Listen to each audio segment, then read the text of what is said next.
Hi everyone, I'm Dale Smith, aka Journo Dale, and we're here to talk about Canadian politics.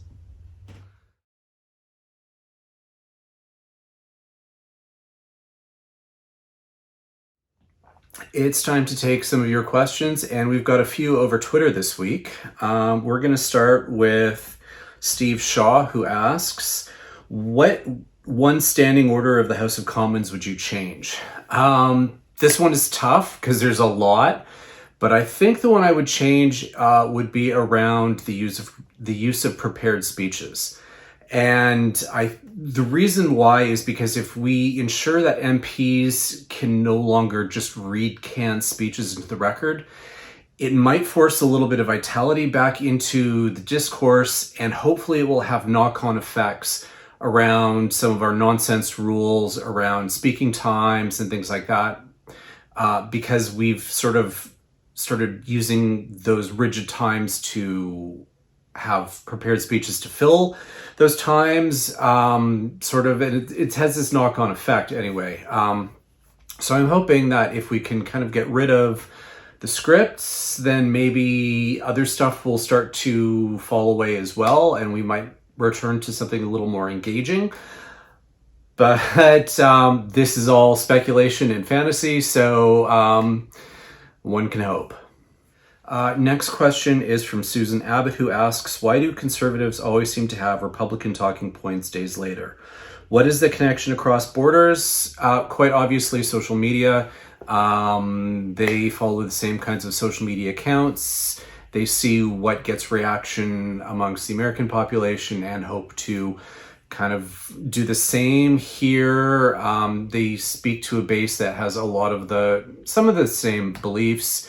They do try and tone it down in certain respects.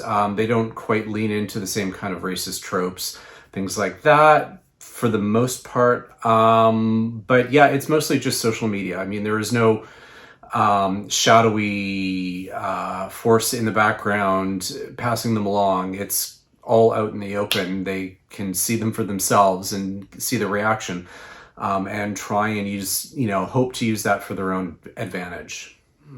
Kate H asks, what are the odds of an election being called this year?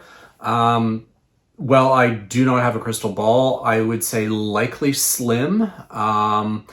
The NDP are getting a lot out of their current deal with the Liberals, as much as they like to complain about the Liberals in public. They're getting a lot of their wish list being checked off, and they don't want to stop that.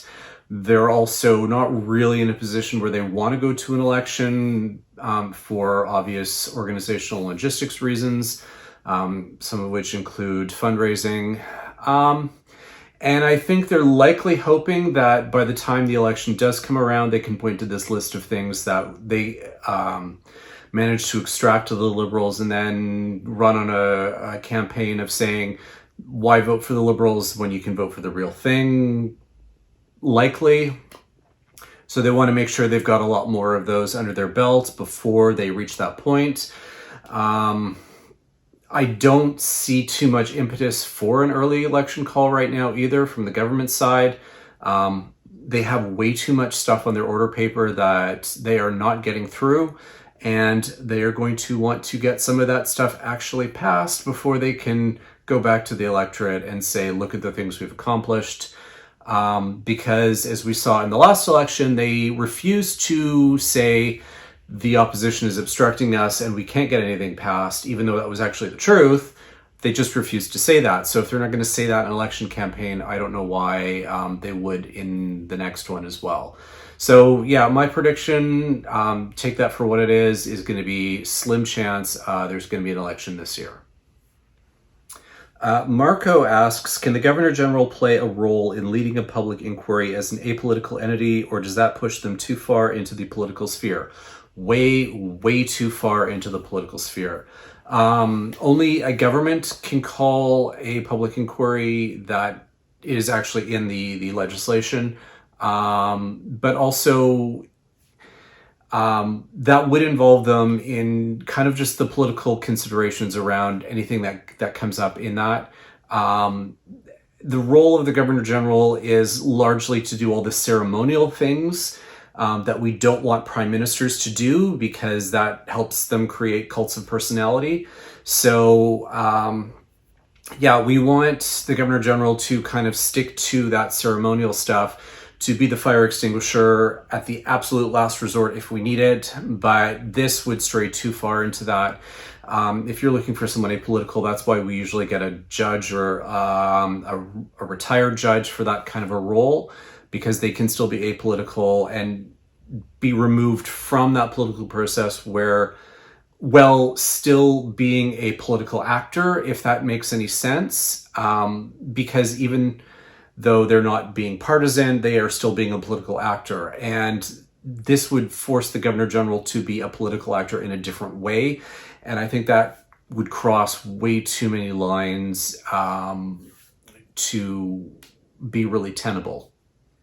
Our last question is from Rob Johnson, who asks, is there a path for having caucus actually take responsibility for leadership in a Westminster system? And that is a doozy, and that is one I wish I had an answer for, but it's something that I struggle with a lot in my writing. And I think part of it has to be that the current leaders need to take some ownership on that and say that going forward, or for their successor, they need to change the system so that they're not repeating the same mistakes as in the past. They're not using the same incentives in the past, and that's why, they should work with their party to change the constitution of the party to return to caucus selection of leadership, that kind of thing, because the grassroots have been so hollowed out in pretty much all of the parties that it's going to be extraordinarily difficult for that kind of bottom-up movement to take place at this point. It's how it should work, and we should have the grassroots demanding and agitating that the system be restored to the way it should work, so that we can restore things like accountability into the system. But that mechanism is just so far degraded at this point, and I think it's going to require a leader who is, as kind of like one of their last big acts, saying, if we want to fix the party and the system, then we need to return to this previous way. And that, I think, would give them a lot more authority and weight to do that.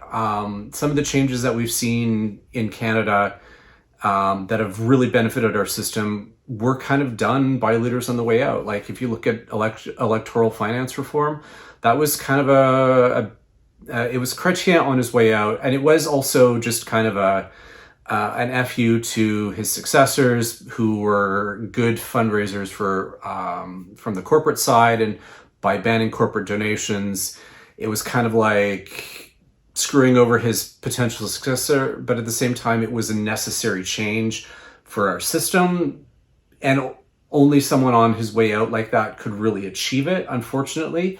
So I think that maybe what we have to kind of pressure the leaders towards, it's not a great answer, unfortunately, but I think that's kind of where the state of things are right now.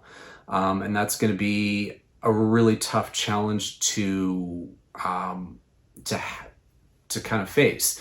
I would really love it if the grassroots mobilized and said, we need to make this restoration.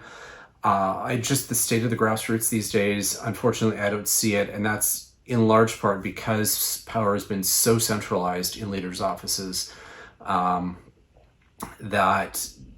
the grassroots is atrophied. And so that's why, unfortunately, I think that is the most likely path, is for the leader to see the light, kind of come to their senses.